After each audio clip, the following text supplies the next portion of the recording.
So hello everyone. Today's lecture is on pericardium. So pericardium, as the word suggests, peri means around, cardium means around the heart. Pericardium is of two types.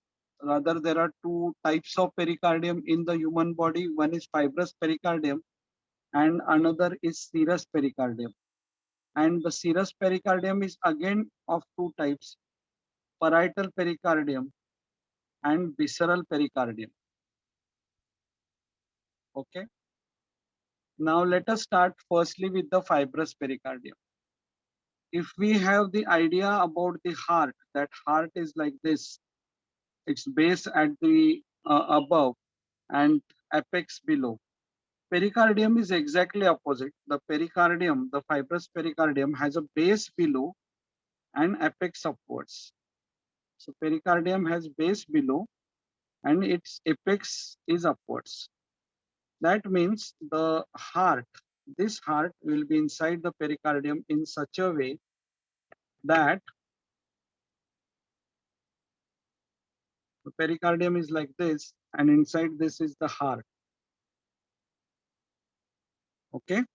And all the great vessels, the arch of aorta, the pulmonary artery, trunk, they'll be coming out of the apex. They'll be coming out of the apex. And this is the base. Now, where is the base attached? The base is attached to the central tendon of diaphragm. Base is attached to the central tendon of diaphragm. Okay. Now this is the fibrous pericardium.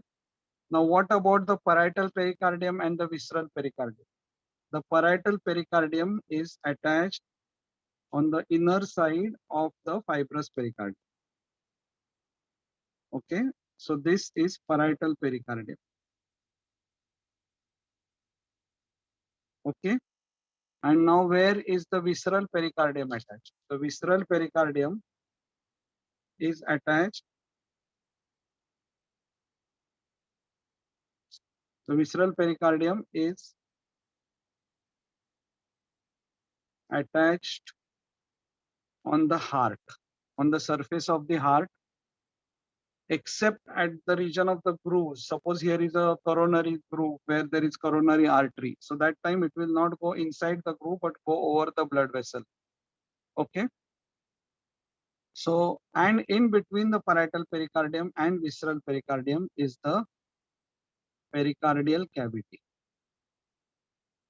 Is the pericardial cavity. Now let us see about the different parts and their relations. So we said the fibrous pericardium has a base, right? And base is related to the central tendon of diaphragm. Okay, and it has a apex. It has an apex which is related to the great vessels. Apex related to the great vessels coming out of the heart. Then on both the sides, on the sides, there are the lungs. Then there is phrenic vein. There is phrenic nerve. Phrenic nerve. Anteriorly, there are two sternopericardial ligaments. Sternopericardial ligaments. And what is there posteriorly? Posteriorly is the bifurcation of trachea. Bifurcation of trachea. Okay. So anteriorly sternopericardial ligaments attaching it to the sternum. Posteriorly bifurcation of trachea. On the sides is the mediastinal pleura, mainly the mediastinal pleura and the phrenic nerve. And below is the central tendon, and above the apex, the great vessels come out. Okay. Now, uh,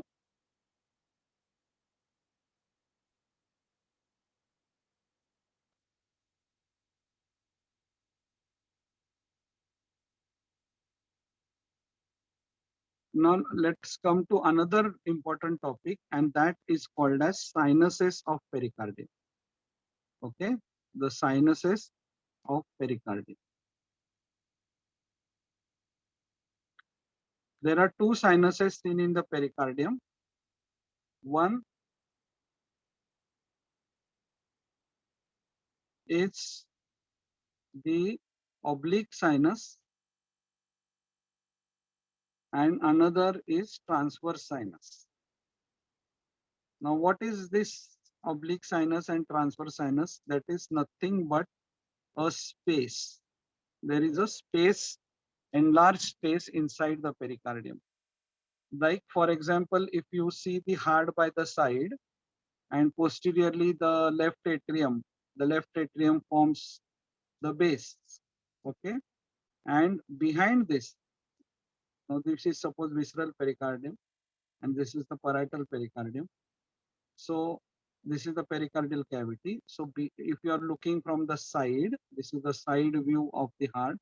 So behind the left atrium, we find what is called as the oblique sinus. Oblique sinus. If you look from a different angle, if you look from the superior side, this is how things look.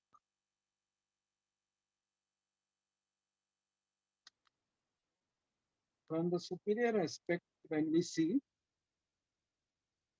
when we are looking from the superior aspect,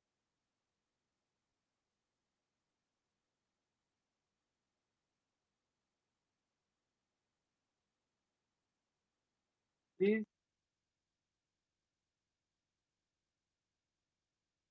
is the pulmonary trunk and this is ascending aorta. And here we see the superior vena cava, then the four pulmonary veins and inferior vena cava. So this is SVC, this is IVC. Now here, these great vessels are there in one compartment and these veins are there in the other compartment. Okay, enclosed, not in the compartment, they are also enclosed.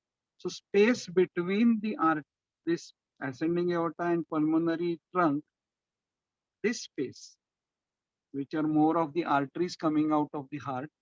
So this space is called as the transverse sinus. This space is called as transverse sinus.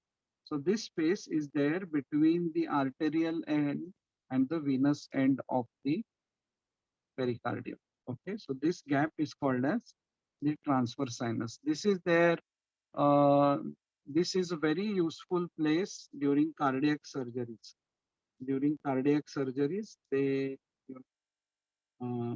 they put the needle between this space so that no vessel is damaged. And here, behind the left atrium, is the oblique sinus. Is the oblique sinus. Now, what is there?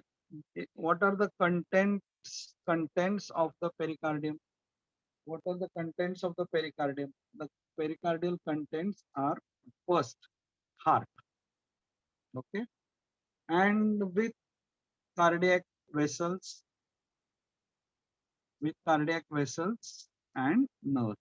Heart with cardiac vessels and nerve. Then what is there? Ascending aorta.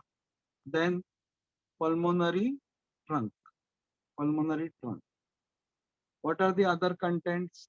There is the SVC lower part and IVC terminal part. And IVC terminal part. And then there are terminal part of pulmonary vein. Terminal part of pulmonary vein. Now the what is the arterial supply of the pericardium? Arterial supply of the pericardium. The pericardium will be supplied by internal thoracic artery. Okay. Then it will be supplied by musculophrenic, which is a branch of internal thoracic. Musculophrenic. Yeah. And it will be supplied by branches of descending thoracic aorta. Descending thoracic aorta. So this I'm talking about fibrous pericardium and parietal pericardium. Visceral will get blood supply from the heart vessels itself. Okay. Again, the nerve supply. So here we see most of the parietal pericardium is there with the fibrous pericardium. So their blood supply, their nerve supply is different. So the fibrous, when it comes to nerve supply, the fibrous pericardium and parietal pericardium, they are supplied by the phrenic nerve. They are supplied by the phrenic nerve. So therefore, any pain in the pericardium will be felt via the phrenic nerve. Okay. So normally pain comes from the parietal pericardium only. So the